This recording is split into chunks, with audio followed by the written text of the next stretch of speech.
Hai teman-teman, perkenalkan nama saya Trisensia Anggreni Simanjunta, mahasiswa dari Universitas Negeri Medan, jurusan Pendidikan Sejarah, kelas reguler E 2021.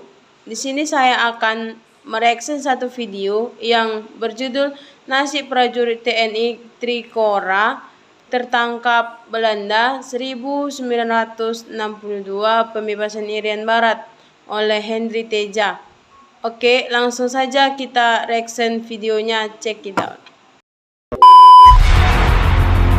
Ini adalah dua penyusup Indonesia dalam operasi Trikora yang tertangkap oleh Belanda.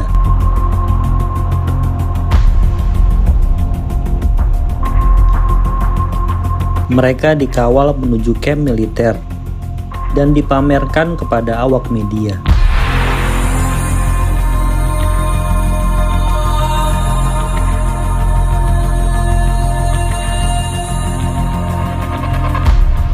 Interogasi awal pun dilakukan secara terbuka. Ini merupakan salah satu taktik Belanda untuk menarik dukungan dunia internasional. Melalui aras media, Belanda membangun dua narasi besar. Pertama, Belanda melakukan demonologi Indonesia. Bagi Indonesia, pembebasan Irian Barat merupakan kewajiban nasional untuk mengembalikan tanah air Indonesia yang masih berada dalam penjajahan Belanda. Alih-alih, Belanda justru membangun propaganda bahwa penyusupan Indonesia ke Irian Barat merupakan agresi militer, satu tindakan biadab bangsa kulit coklat yang ingin menjajah bangsa Papua.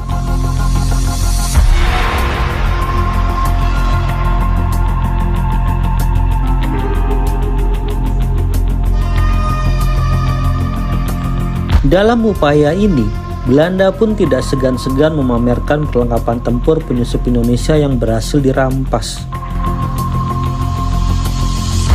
Perlengkapan tempur Indonesia dibeli dari Uni Soviet, sehingga terbangunlah propaganda bahwa Indonesia berafiliasi dengan negara komunis terbesar saat itu.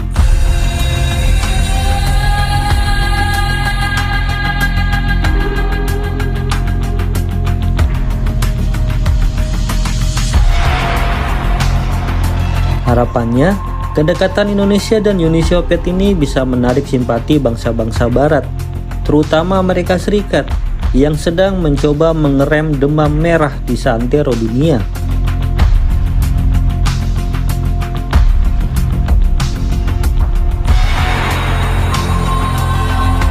Kedua, melalui aras media massa, Belanda membangun citra diri sebagai bangsa beradab.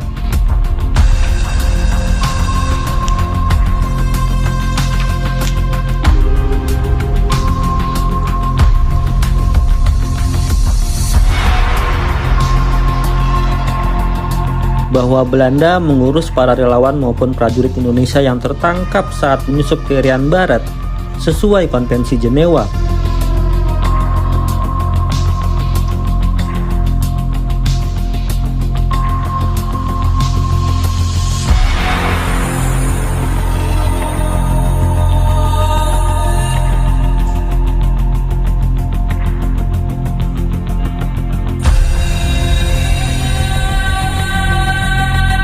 Bahkan, mereka yang terluka dirawat dengan baik di rumah sakit. Konvensi Jenewa merupakan berbagai aturan yang berlaku pada masa konflik bersenjata dengan tujuan melindungi orang yang tidak atau sudah tidak lagi ikut serta dalam permusuhan, antara lain kombatan yang terluka atau sakit, tawanan perang, orang sipil, juga personel dinas medis dan dinas keagamaan.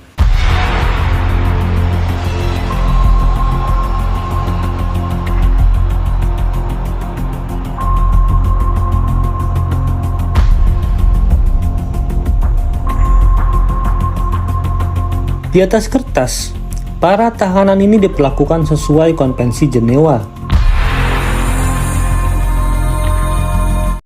Nah guys, dalam cuplikan video ini dikatakan ada dua penyusup tentara Indonesia dalam operasi Trikora yang tertangkap oleh Belanda.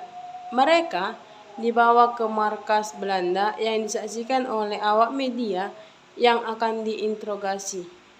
Supaya menarik dukungan dari dunia internasional, melalui mass media, Belanda terang-terangan menciptakan dua narasi besar, yaitu yang pertama, Belanda melakukan demonologi, di mana Belanda menciptakan propaganda yang menyebutkan bahwa penyusup tersebut hendak menguasai Irian Barat. Dalam video ini, Belanda memamerkan peralatan perang yang berhasil dirampas oleh Belanda. Belanda menyebutkan Indonesia bekerja sama dengan Uni Soviet. Kedua, melalui mass media Belanda membangun citra diri sebagai bangsa yang beradab, di mana Belanda memperlakukan para prajurit Indonesia yang ditangkap dengan baik sesuai Konvensi Jenewa.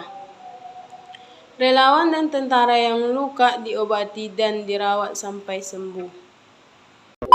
GT di Irian Barat bertahan dan diburu di belantara Irian mencatat sejumlah kejadian buruk.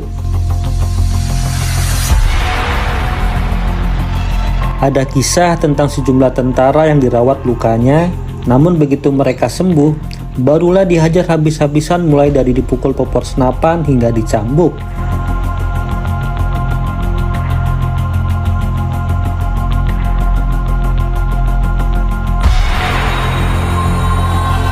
Dikisahkan pula, banyak tentara Belanda yang sebenarnya lahir di Hindia Belanda.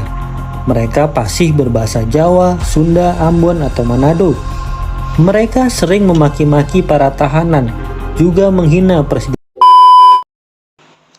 Dalam buku 52 tahun infiltrasi PGT di Irian Barat, bertahan dan diburu di belantara Irian, mencatat bahwa kegiatan buruk di mana banyak tawanan tentara Indonesia yang dirawat sampai sembuh. Di saat mereka sembuh, mereka diperlakukan semena-mena, mulai dari dipukul, dicambuk dengan kejam. Bahkan tentara Belanda banyak yang fasih bahasa Jawa, Ambon, Manado, bahkan Sunda. Belanda yang dapat berbahasa ini selalu memaki-maki tahanan menggunakan bahasa ini, bahkan menghina Presiden Soekarno. Kisah pernah disuruh tentara Belanda untuk memanjat pohon kelapa. Lalu setelah tiba di puncaknya, ia dipinta untuk melompat turun. Lain waktu, tentara Belanda menyuruh para tahanan berlari sembari membawa karung berisi batu selama berjam-jam. Juga memindahkan batu bata satu kapal penuh dengan tangan kosong.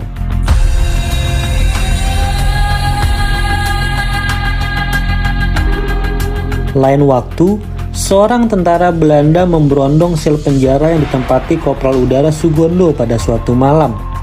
Si sel hanya bisa pasrah. Puji syukur, mereka masih bisa selamat.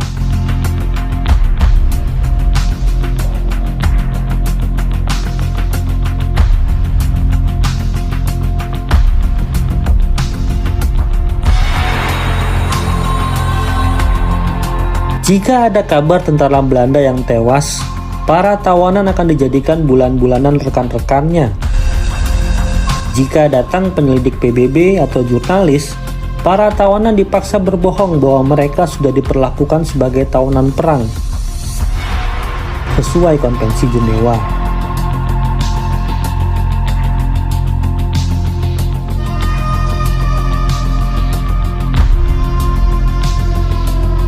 Mereka mendekam di dalam tahanan hingga perjanjian New York ditandatangani pada 15 Agustus 1962.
Kopral Udara Satiran mengisahkan pengalamannya di mana beliau disuruh memanjat kelapa sampai di puncaknya.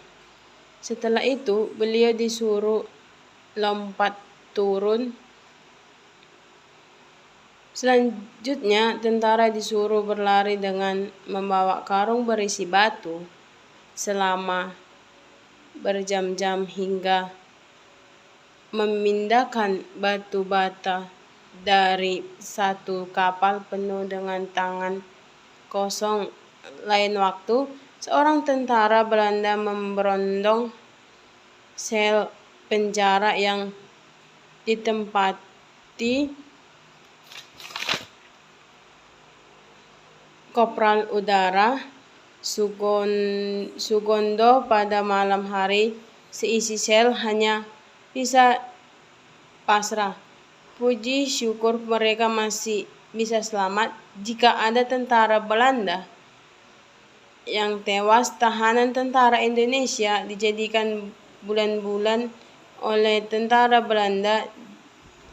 Jika datang para penyelidik PBB atau jurnalis, tentara Indonesia dipaksa berbohong bahwa mereka diperlakukan dengan baik sesuai dengan Konvensi Jenewa. Mereka dibebaskan setelah ditandatanganinya Perjanjian New York.